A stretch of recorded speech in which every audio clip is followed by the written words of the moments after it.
Application stories. What was your pre-YPP background? Why did you apply to the YPP? So for me, I think it came from career interest that I always feel that I want to use my professional skills to help the less developed countries and more vulnerable communities. So the World Bank is a good institution for this type of work. That's why this is very aligned with my overall career interest.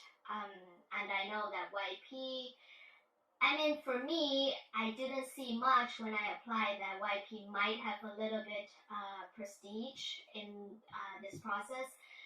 Before joining the YP program, I worked in a country office of the World Bank for a few years, and that I had a great experience.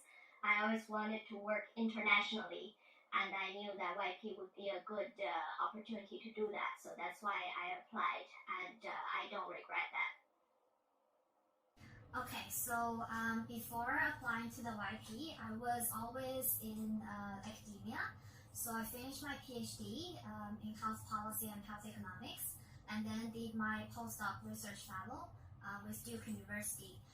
So my area has always been health policy, and what I did in my PhD and postdoc is kind of similar to what I do in the bank. I think that actually helps a lot with my application to the bank and also with my work now. So I find it kind of during my interview, what one of the interviewer told me is that my experience is kind of very rare. That's in my postdoc, I did a lot of field work and a lot of monitoring and evaluation of some of those big programs.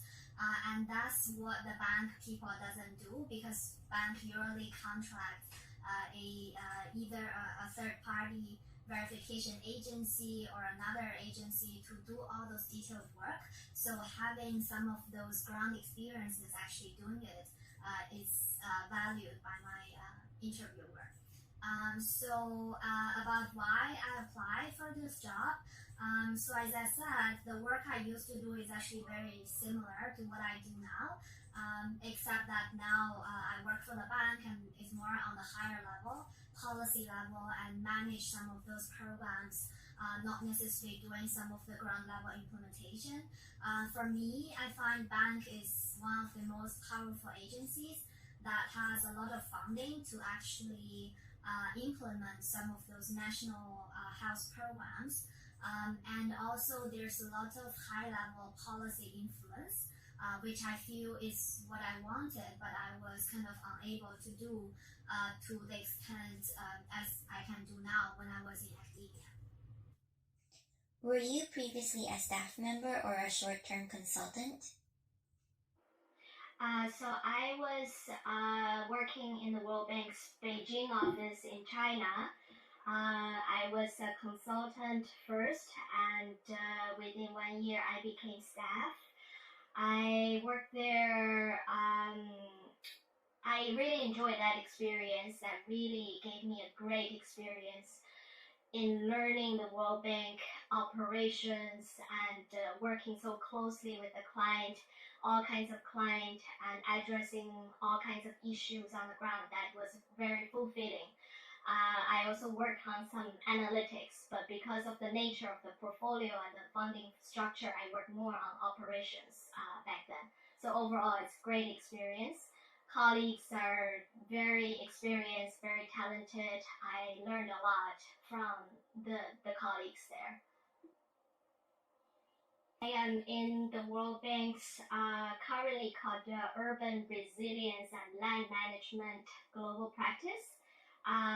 Less than a year ago, it was called Social, Urban, Rural, and Resilience. No, I didn't change GP because I am an urban planner and architect by training, and I worked for several years on these topics before joining the World Bank. And I really like the way the GP is structured, because my core skill sets is around urban planning, urban development, but I also have disaster risk management background and interest, and the community-based development that is closer to social development. So when I applied for the World Bank, I thought that was a really good fit for me, the practice. And my move to DC also because they did the match, and it's a good match. So I just end up not changing. But to be honest, I'm also quite interested in learning more about other fields. Some of them I have a little knowledge, already have some collaboration with people in other GPs. But yeah, looking forward to do more cross GP work and cross sector work.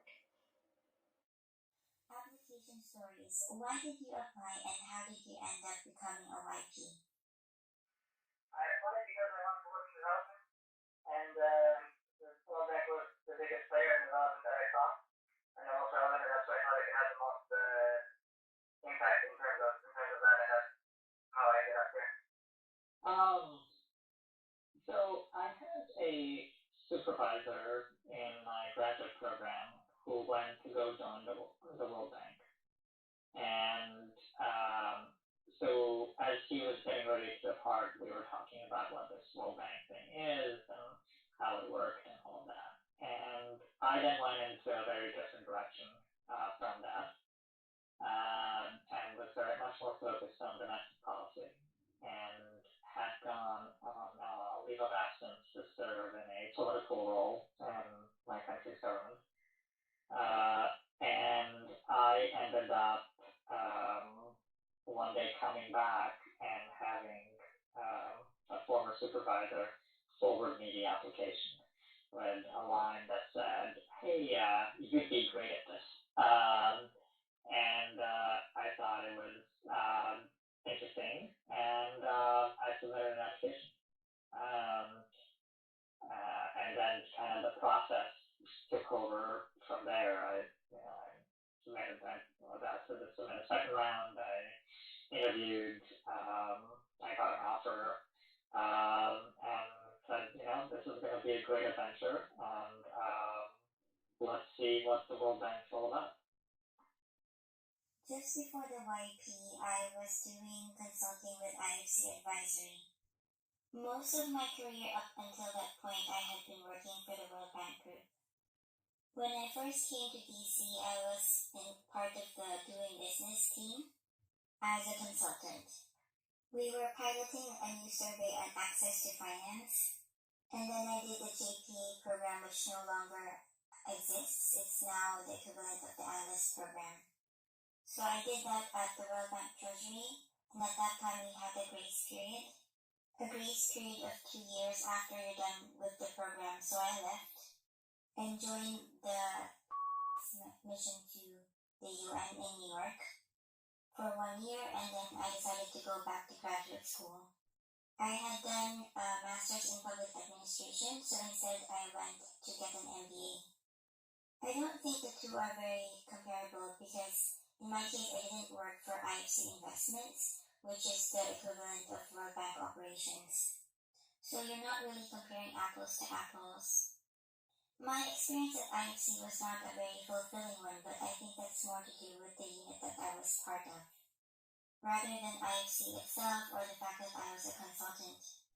So my first job was in the doing business unit, which was part of FPD, Finance and Private Sector Development, which is now called FCI, Finance, Competitiveness, and Innovation.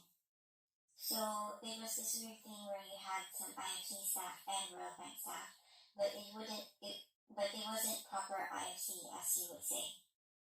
The second time around, I was again in an IFC advisory team, but it doesn't exist anymore.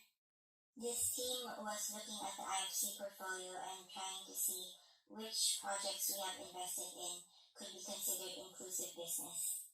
And we were coming up with different definitions of what inclusive business meant for different industries, and trying to encourage investment officers to target these businesses that reach the poor. What was your pre-YPP background? What were you doing before you applied? Sure. So I have a PhD in economics, and I was teaching economics at university. Okay. And then why did you decide to apply to YP instead of continuing your academic career? Because I wanted a more practical development career. Have you ever been a short-term consultant to the bank? Yes. Do you think that helped? So I don't know, but insofar as I had someone at the World Bank who could write a recommendation,